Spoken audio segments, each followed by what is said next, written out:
Entrepreneurship 2026, Semiquincentennial, the American Dream. What does it all work? What does it all mean? We're going to talk about that today on Builders Live.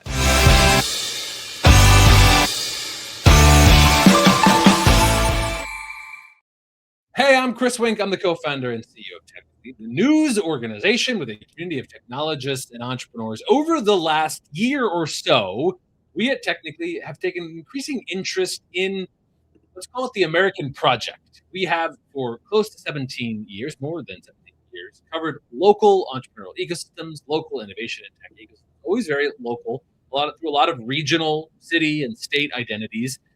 We have taken the interest in what, if anything, a national identity means for the building, the entrepreneurship building world of our country. And so today, in January 2026, the start of the US Semiquincentennial, it felt like a good Builders Live to check in on this subject with my co-host, my panel of experts, Victor Hwang from Right to Start, who's doing an impressive initiative we'll hear about, Rae'Mah Henderson, most recently of Techstars, and Brackeen of Lightship Capital. Brian, Rae'Mah, Victor, thank you for being here as always. Great to be here. All right, we're going to talk a little bit about American Soul, which we touched on before. But before we get into the messy and the meaningful, let's do what we always do. Give me a bright light in the building from around the country of the moment. And I'm actually going to, for the first time, start because my bright light is something I'm particularly excited about because I'm going to get to see the three of yous live in person on stage for our first live podcast recording on Thursday, May 7th, Friday, May 8th, 2026, the US Semiquincentennial timed Technically Builders Conference will be in Philadelphia once more in 2027. We're intending to go to a new city. But I will have Victor, Rae'Mah, Brian, and I on stage to open up the Technically Builders Conference. That is my bright light. Early bird tickets are still live. We'll be in Philadelphia, a conference focused on storytelling. I am thrilled and excited. Rae'Mah told us she had technical difficulties, and either that's why she left or she got mad at me, and that's why she left. But that is my bright light. Will be the Technically Builders Conference, May 7th and 8th in Philadelphia, and I'll see you guys. Victor, Brian, as Rae'Mah gets reacclimated technically, what's a bright light in ecosystem building that you're seeing, especially in this January 2026? Victor, I'm going to go to you because you're doing some things with the Semiquincentennial. I'll let Brian go second. Okay. Well, one bright light is the national governors. We've started to work with the governors, and Governor Kevin Stitt of Oklahoma is the chairman this year of the National Governors Association, and he has made his issue. Every new chair gets to pick an issue that is sort of their initiative. It's called the Chair's Initiative, and he has picked reigniting the American dream, and by that he basically means entrepreneurship, and so he has made it his major initiative for the governors this year, and so it's exciting. And so we were with him at a panel in Austin just a few weeks ago. And he put together a whole conference around it, and he's going to make it the theme of their work for the rest of his term. So, anyways, it's happening, and this is something that it has never really been an issue that a governor has sort of elevated and put out front like this, and so he's the first to do it. He's an entrepreneur himself. He started a mortgage bank with $1,000 on a laptop in his house, and turned, I think they reached over 40 some states with their business, and he sort of lived the American dream, and he wants everyone to be able to do the same thing. Cheers to that. All right. Love that. Brian, what do you got? What's a bright light? Somewhat self-serving, but important for entrepreneurs. We relaunched our foundation website this week, lightship.foundation. And so it's a place where people can go. One, that it looks great. We can finally tell our story the right way. I think everybody, like, we do it for a living. We critique other people's sites, and then we have not the greatest site, right? So we're doing a better job there. But two, it's a place that entrepreneurs can sign up for free boot camps, free support, and also for the first time, they can sign up for a $50,000 grant to their business. They're based in Ohio in partnership with Jobs Ohio. And so these are grants, not investments. Even better, this is not going to the cap table. Just take the check and build more of what you're building. But you also still get the support, from us, from a kind of venture kind of help perspective. So excited about that. Folks should go around, click out, sign up for things, and also possibly if you're in Ohio, sign up for a $50,000 grant or moving to Ohio. That's really interesting, Brian. Like how does the foundation interact with the fund, the investment firm? It's like the top of the funnel, right? It goes out, it supports entrepreneurs, finds great people, and then we invest in them. And it's 2.5% of all the proceeds of the capital side get reinvested into the foundation's endowment. Interesting. Very cool. Love it. That's hey, so cool. Rae'Mah. Oh, yeah, I agree. Hey, y'all. Hey, Rae'Mah. Okay, mine isn't as sexy as Victor or Brian's, but I spent all last night watching the new, basically my Bright Lives Providence, Rhode Island. I want to shout them out because I watched the documentary last night about how the artists made the secret apartment in the Providence Place Mall as an act of like retaliation against them breaking into like some of the loved and shared spaces that creatives had in the neighborhood. And it's so crazy because after watching, I was like, I've heard about this before. And I realized I watched a CNBC documentary like a year ago where Providence Place Mall now has like 2 floors of apartments. So cheers to them for being the butt of the joke, but then turning it into residential housing. Well, actually, that is savvy. I mean, we have, like, and you're right on, Rae'Mah. We have over these last couple of years, as we've talked in a couple times of these episodes, that unexpectedly housing was not a thing that showed up in a lot of technical reporting 10 years ago.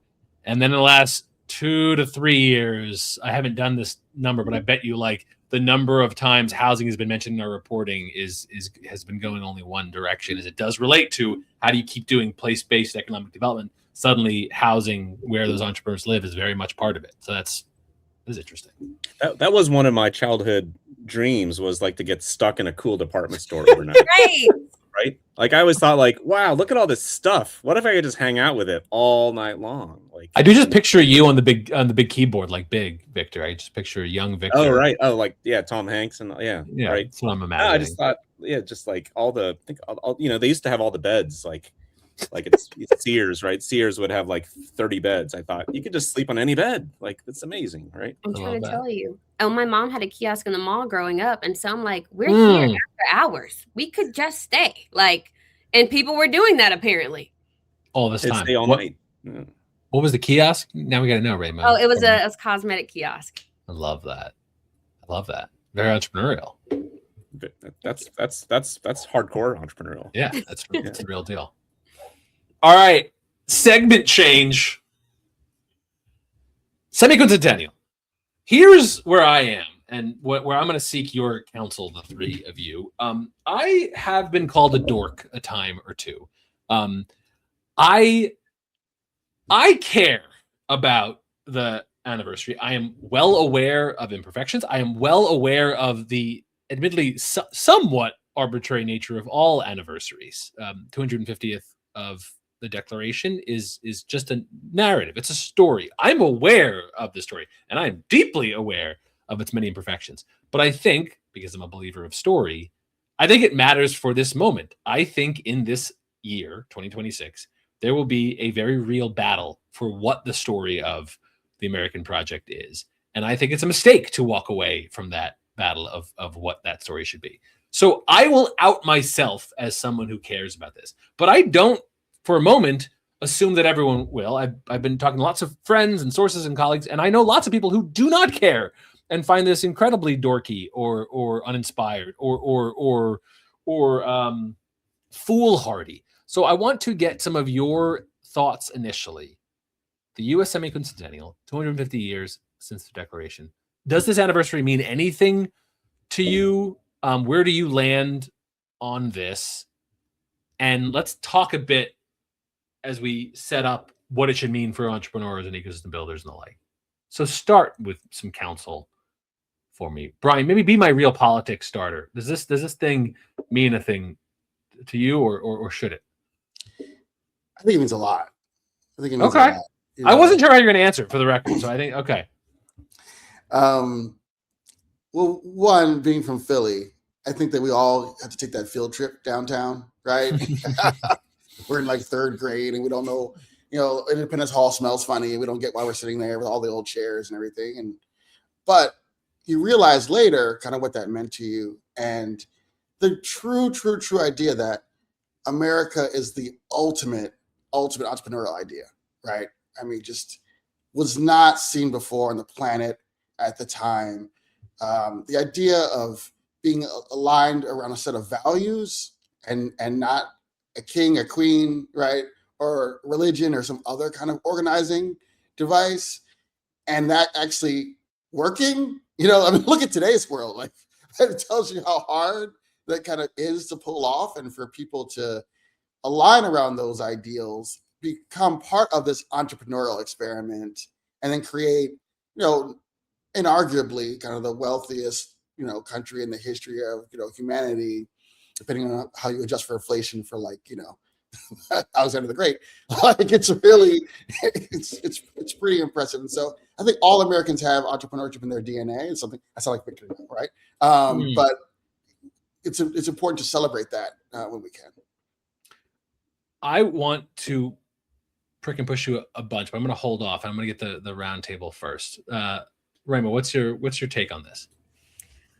My take on it is, like, I feel like the 4th of July was really hard for me last year, but I think the 4th of July just in recent years has felt really complicated for many. And so as we approach like this 250th anniversary, I think the storytelling will be key and really interesting to observe. I actually recently watched another documentary. I'm just a documentary queen right now. I watched a documentary called Reclaiming the Flag, and it was so good. And it struck me that depending on where people stand, the anniversary could be about reclaiming what America means. And right now, the symbols, like Brian was alluding to, is just that symbols like the flag can feel politically charged and even alienating. But this could inspire a more inclusive reflection. Just to what does our nation stand for? So, and what does it mean, to reclaiming the ideals of liberty and justice for all? Super interesting. And small. Well, Victor, round us out, and then I'll push you guys in a couple ways. Yeah. And by the way, Rae'Mah, I'm a documentary nerd as well. I just absorb, I just inhale them. They're so good. And it's kind of a renaissance of documentaries, by the way, this whole age of it's just cool documentaries. Anyone can make a movie with, right? It's like the coolest thing. I think it's important because it's going to be, and these are symbolic, moments, these anniversaries, but it's really a fight over the national identity, right? It's the answer at the end of the year to the question, who are we as a nation, is going to emerge. And maybe it's one answer, maybe it's two answers, maybe it's an amorphous answer. But I think that's the moment we're in, because the country, we've kind of lost that, right? We actually haven't, in my opinion, had strong leaders that have helped us define that very well, right? They've kind of turned it about, like, saying we're two Americas, we're fighting each other, as opposed to having leaders that can actually pull us together and say, here is our identity. But then, so it's up to the people to do it. And I was talking to someone recently because I was thinking, I'm old enough to remember the 200th. I'm somewhat embarrassed to say that, but I was thinking the 200th feels different from the 250. And I was asking someone who was older than me, why is that? And they said, you have to remember, during the 200th, we'd actually gotten out of Watergate a few years by that point, and people were celebrating the fact that the system held. Like, it felt like the country made it through like that moment, and that was a moment. And I realized, the difference now was we're in that right now. Like, we're not a few years beyond it. We're actually in the middle of, it's like Watergate's happening now, right? And so that battle over identity is very present for us. And so I think that's it. I think we're in the middle of that discussion. And at the end of the year, the answer to that question will actually shape all of us in a very deep way. And we may not even notice it day to day, but it kind of shapes the atmosphere of the country. I really like that idea of, national mood has always been cyclical. And so when you just are in a particular cycle, it can perhaps be inconvenient. But I think one thing, Americans agree on is that we're in the thick of it. We're kind of wherever you are politically. I think that part isn't controversial. I wrote to open up the year, the first piece I contributed, tried to get at this idea of what Americans are celebrating, because two pushes that I've gotten as Technically has been doing this in the ecosystems we are in. We are gathering vision statements for those places 250 years in the future. We're doing reporting series. We're trying to like contribute where we can. And two of the biggest challenges I've gotten that I would love to get you guys to give feedback on, because I think this will push us into our guidance for other ecosystem builders and other entrepreneurs around the country. One, and I love this concept. I think it's important. Maybe it's obvious to you, but it really hit me in a conversation that the American Revolution and the Revolutionary War are not the same thing. They relate, but they're not. The war, the battles, was a consequence of a revolution. The revolution predates the Revolutionary War. The revolution was the idea of kind of like self-rule and representation. There were battles around lots of issues, slavery being one of them. There was a lot of conversation of what the American project would be, and that predates the Revolutionary War. The Revolutionary War then comes a consequence of trying to resolve those matters. So one, I got pushed on kind of like, well, we use the Declaration of Independence because it's like a nice founding date. It reminds me of many startups. Lots of startups begin work before they were founded. Founding dates are actually kind of messy. I've written a bit about that, of like, if you think about it, really a founding date is always a story. It's never that clean. You find a neat kind of date. And we've done the same thing with our country. It's just it's a neat date. It isn't like properly the first seat of government. There's lots of things that didn't happen, but it's a story. So I was pushed a little bit about like, what are we celebrating? And then obviously I've gotten pushed on like who that narrative is in service of, because all national stories are in service of someone and something, and when and where are we carrying weight for whom feels important. We don't and we won't go into the politics, but you hit on it, Victor and Brian. Like, we essentially have two national commissions right now, both claiming to celebrate the 250th anniversary. There is no more perfect representation of some of the division that we're facing. And so I think we're trying to find, as you said, Victor, how can we like bottom up build some narrative? So could you talk a little more about that, Victor, like the kind of bottom up narrative about what the American identity can be from the bottom up? Well, thank you for the slow pitch over home plate. So we've launched this campaign, America the Entrepreneurial, and it's based on this question of what actually ties Americans together. And then our polling shows that that belief in entrepreneurial opportunity, that everyone deserves a fair shot to be able to build and start and build and grow something. They deserve a level playing field. They deserve the chance to kind of write their own destiny. And not only that, but that the strength of the nation as a whole depends on that. That's actually very, very widespread in American life. That's like 94% of Americans actually believe that. And so when you ask what do we believe in as Americans, what ties us together, that belief in the entrepreneurial spirit as something that should be widely spread and almost like it's basically a fundamental right, is very deep. And so we have an opportunity as entrepreneurs, as people in the entrepreneurial world, to own that and to remind people that's actually we can disagree about so many things, but we need to agree that is what we actually do agree on deep inside. But we've never put it out there and made it really a priority in life. And I think this is really important, because if you look at other countries that have gone through these populist moments, what happens is, there's fights, and then one side displaces, the old regime or whatever. But then they come in and they pretty much do the same policies again. And then they become, it's like the end of the book Animal Farm, when the pigs become the humans. They become everything they fought against. And it's really, we have to create the seeds to create a new system of governance that prioritizes people's opportunities to create and build their own things. And that ability to control your economic life, we haven't had a system that lets people do that. And so that's why I think we need to put entrepreneurship front, and we need to use the moment to reinvent the very system, to sort of get back to the roots again of the country. Now, the roots had its many flaws, but that promise, like Brian was saying, that original set of values, how do you extend it to 2026 and bring it to life today for the people today, and adapt it in a way that makes Americans feel like Americans again.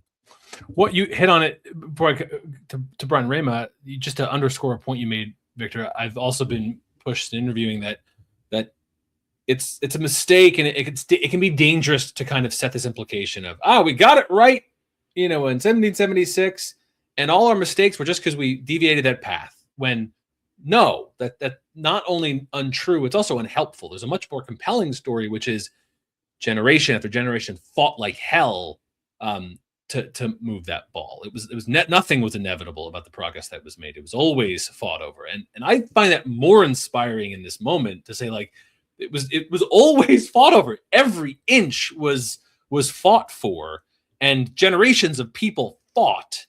And I think that is the better narrative. It was never right. We always fought for it. And so, like, turns out you have to fight for it again. It's an inconvenient and uncomfortable reality being an active citizen in a democratic nation.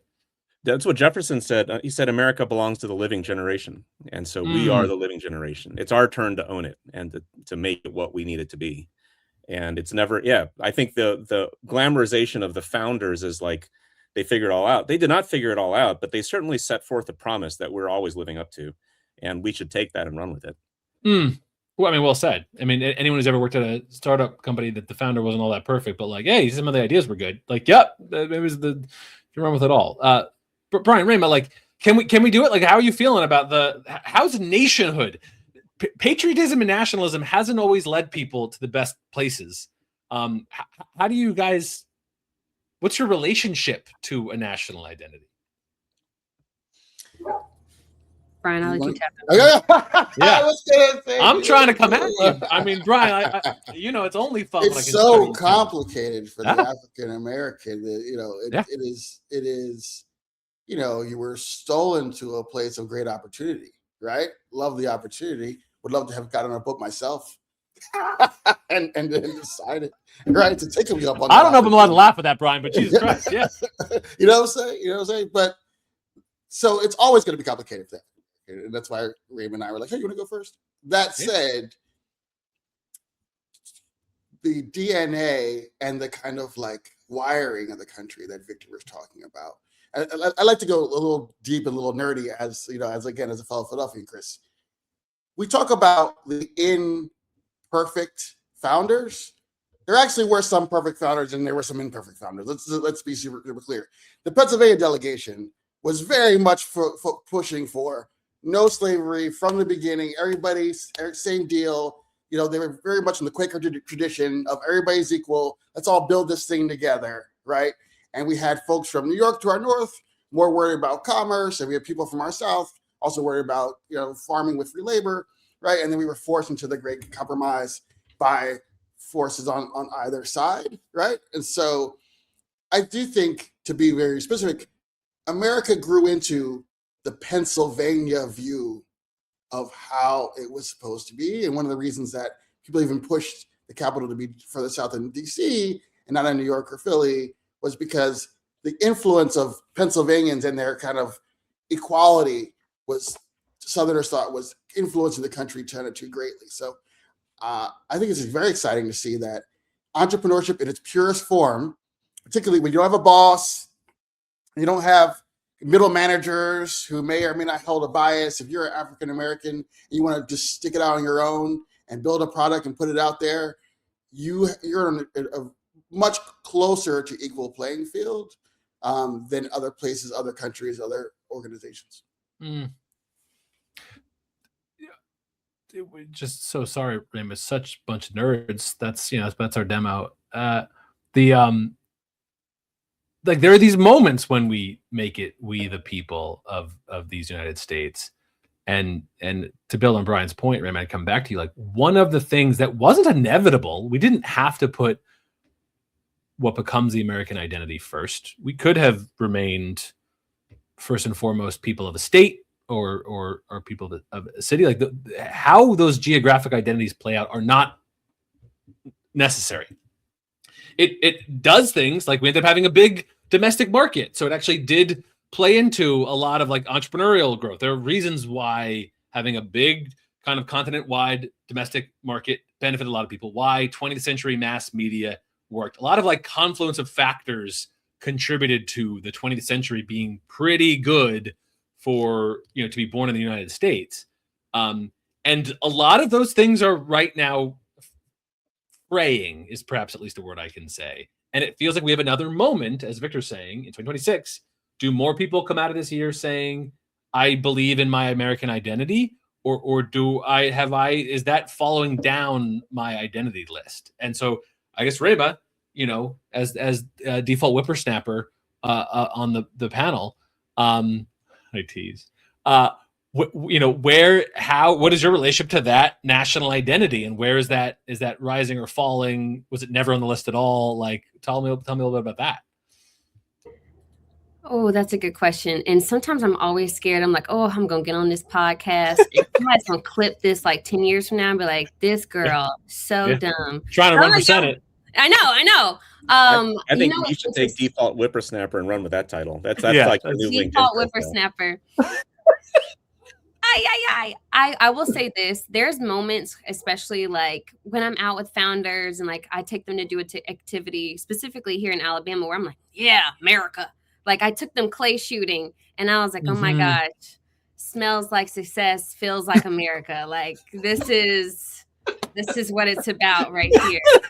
But then there's other moments where I'm like, oh my gosh, I will work with founders of color and then I'll hear like all the limiting beliefs that they have regarding like chasing after entrepreneurship. And I know a lot of that can come from our upbringing and our parents, but who gave our parents those thoughts? And I think there's a lot of dreams being chased now because we have the internet and we have things like AI and things of that nature. So I think it's an interesting time to be an entrepreneur because I feel like we can now try to start catching our stride. But there's so much that is just like, you weren't able to do this, you can't do this.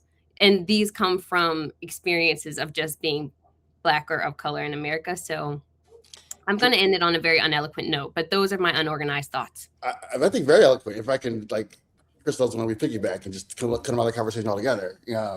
So I think this is a great opportunity to educate the viewers as well, right?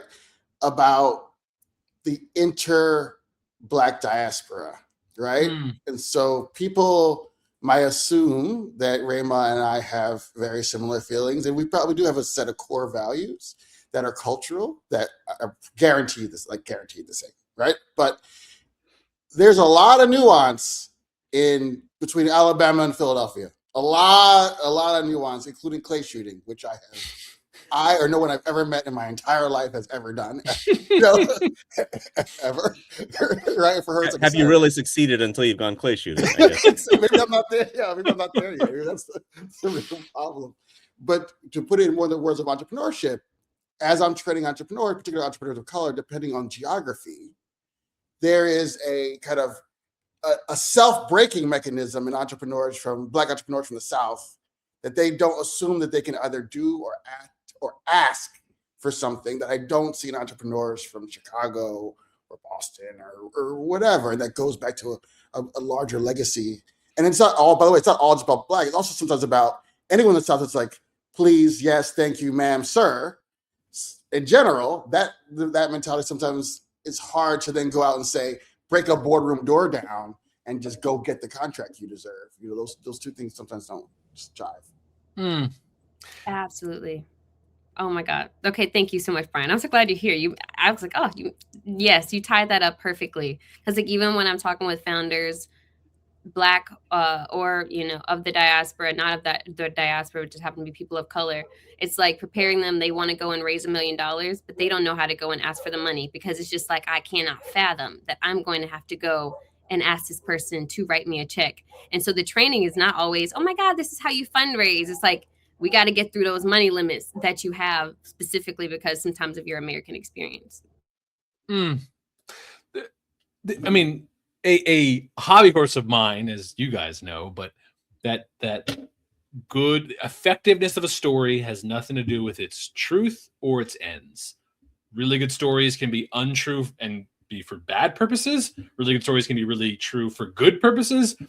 Great stories, effective stories can be true for bad purposes, true for good stories. Like they are different parts of it. And I think again and again and again, what we misunderstand is story is a tool to do something. And so nationhood is a story. Of course. 100% oversimplification. There's no necessary reason that Alaska has to be, part of an American story. Why we've written that story, and as people will rightly say, with lots of complexity taken out of that story, and that's a different podcast. But they are for some purpose, and then therefore the fight we have is for what purpose does this go? And so, like, maybe this is like a little kind of sideways, but a thing that I think a lot about, and I wonder if you guys have takes. Part of what I associate with the American promise, we now call economic mobility. What I think that we were about in the story we tell as being kind of anti-European insofar that there was not this kind of generational wealth. Now, turns out increasingly the way this plays out is we're looking more and more like we have inherited and generational wealth as highly predictive of outcomes.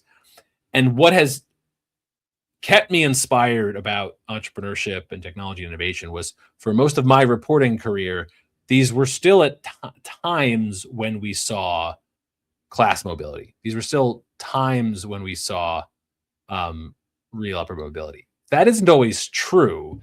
And I'm wondering how much you guys think about class as a distinction in your work. How much is that coming out as something that I think of and associate at least with the American project? I guess one, fact check me. Is that like totally, am I out in the prairies? And if it is related at all, are you seeing it play out in your work? I have a class. For me, for sure. Yeah, I was going to just say the way it's played out, like in the entrepreneurial world, is that the sum of all the little things that get in the way, all the friction points, like people who have some kind of advantage in life, they just sort of assume it's not a big deal. I've been in countless conversations where you talk to like leaders, and I'll say like, well, there's, the county charges $200, the state charges $200, getting a food license costs this much, getting this permit takes 6 months. And I've heard people will say to me like, Victor, if an entrepreneur can't afford that much and they can't put that much time in, they shouldn't even start. And I'm like, do you know that half the country doesn't even have that money? So you basically just stopped half the country from even starting their own enterprise, like just by saying what you're saying. And I think there is that sense of disconnect between what it takes to start something and to kind of build, your own pursuit of happiness, and to realize that the sum of all the little things gets in the way. So like in California, there was a minimum franchise tax in California that's been in place since the late 90s. $800 minimum franchise tax to have a business. That's a lot of money for most people, right? And I'm lucky where I could pay $800 if I have to, but I think easily half the state just will say like, I can't pay $800 to start a business, like minimum. Like if I break even, I sink my life savings into it and I break even, I still have to pay $800. So I think that's where that sort of more European sense of obstacle comes in, where it's like, if you don't start with an advantage, you can't even start. I will say one thing about Europe too, which is I never really felt American till I started spending more time abroad. And when you go abroad, you realize just how American you are. And I'll give you one really good example of it. And when you go to other parts of the world, including in Europe, and people meet you for the first time, and including each other, that their question is, where are you from? That is, what country are you from? What city are you from? It's like very, very narrow. But in the US, the first question when you meet a stranger is not, where are you from necessarily? I mean, sometimes, but usually it's, what do you do? And that is a distinct American characteristic, is that what you do is more important than, what you're born into. And I don't think Americans fully appreciate how unique that is in the world, that what you do basically is what defines you. And that's sort of that sense of action, right? Like you can create yourself. You can make your own life. And Brian, Bill, were you going to go on that spirit? Yeah, I'm obsessed with the topic. I think one of the things, going back to the history of it, the American project is really about kind of removing class, right? And it goes all the way back to almost a British sense. Think about kind of what the kind of British, we'll call it, work in India, right? To kind of try to break up the class system and the caste system there. It's kind of one of their early positive ideas, which was, let's get as many people working and for us in the places that we take over as possible, right? And it goes back to your point of storytelling, but it ended up having a kind of positive impact on the American experiment, right? Which is, we got a lot of things to get done here, and sometimes, for better or for worse, for instance, sometimes the cost of living here forces both parents have to work when maybe we wouldn't otherwise want to, right? But it also gives people the opportunity, possibly for one of those parents, to do something entrepreneurial and set their own hours, and and still be able to kind of take care of family in a way that they couldn't in a corporate role or corporate environment. Like, for instance, one of the best bakeries in town here in Cincinnati that I absolutely love. She's got young kids. They're open 7 to 3. You go there, you go there at 5. That thing's closed, right? She sold out anyway because she's so good at what she does, right? And so I think entrepreneurship makes it work, even if it's not always for the right reasons, for all classes.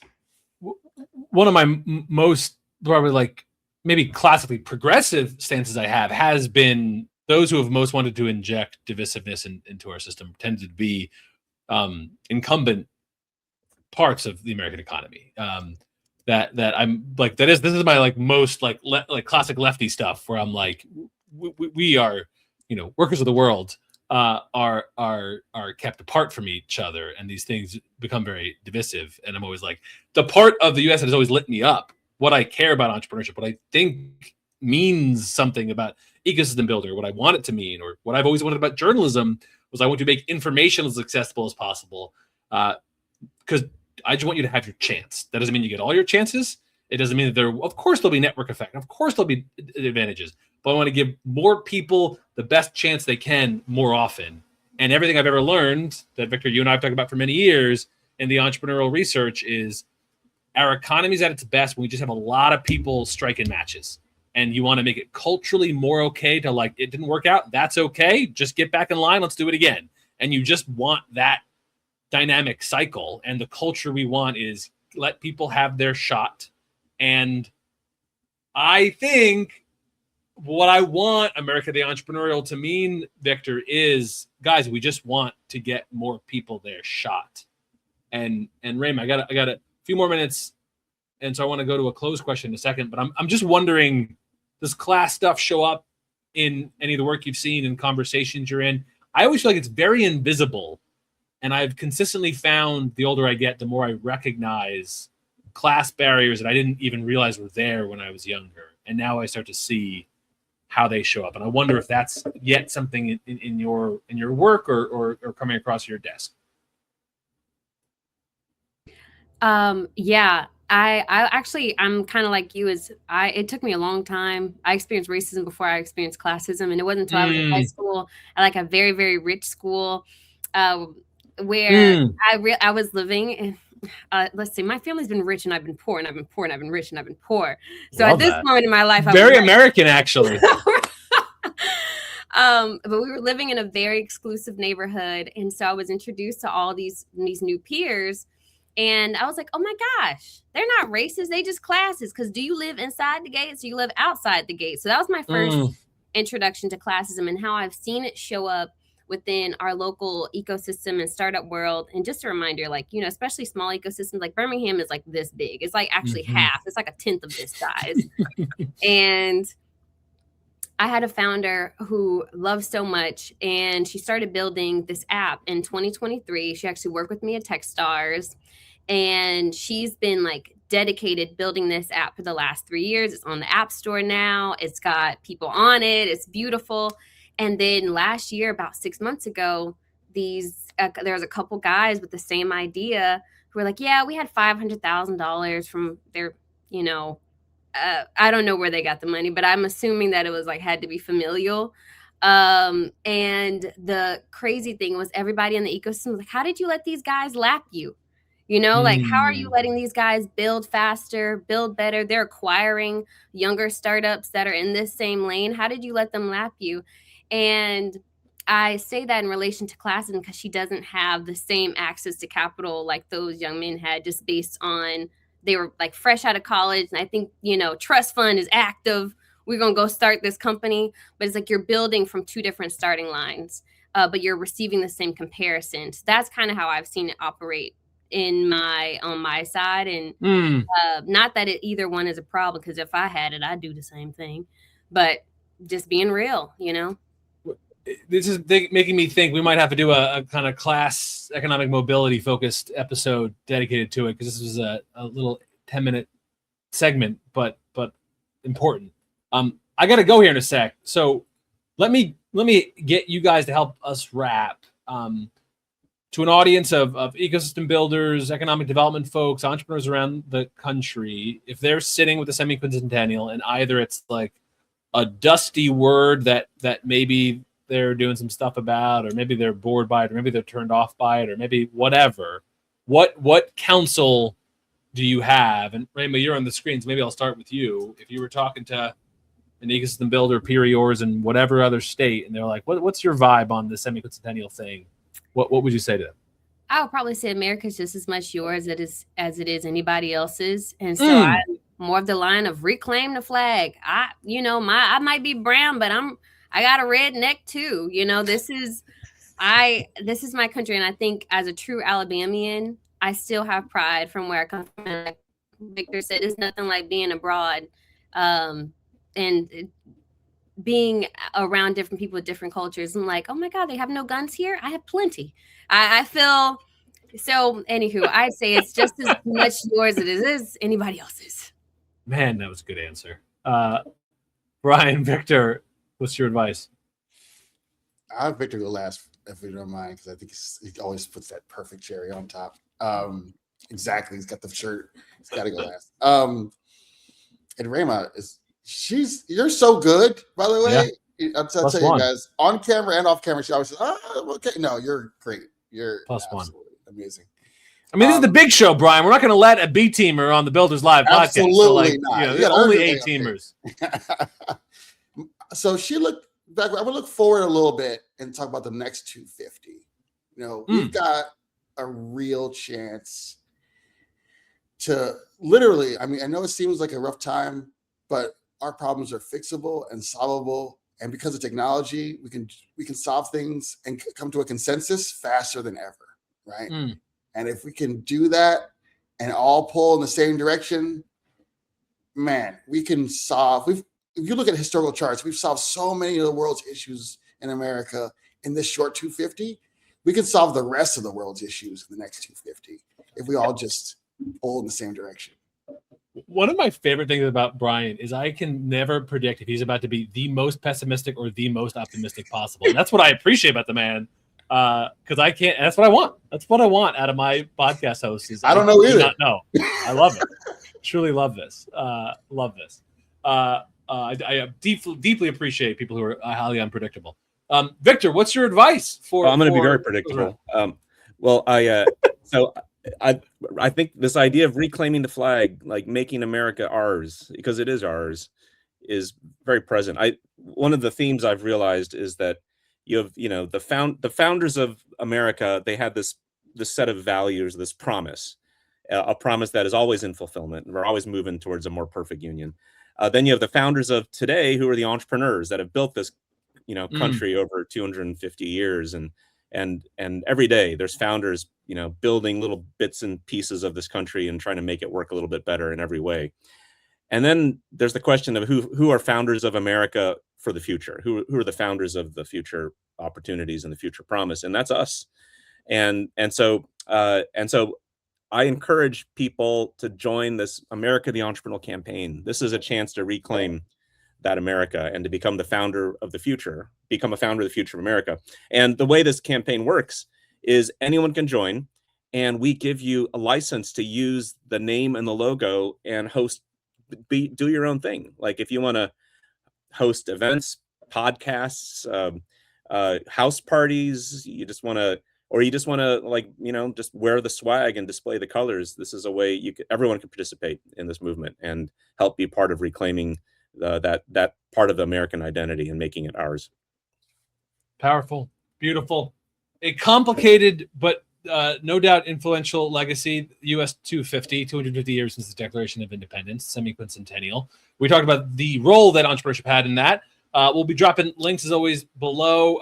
Victor, Brian, and Rae'Mah, thank you. And again, in Philadelphia for the US Semiquincentennial, the Technically Builders Conference focused on storytelling. We'll have Victor, Brian, and Rae'Mah and I live. Check it out on Technically for details. May 6th, 7th, and 8th.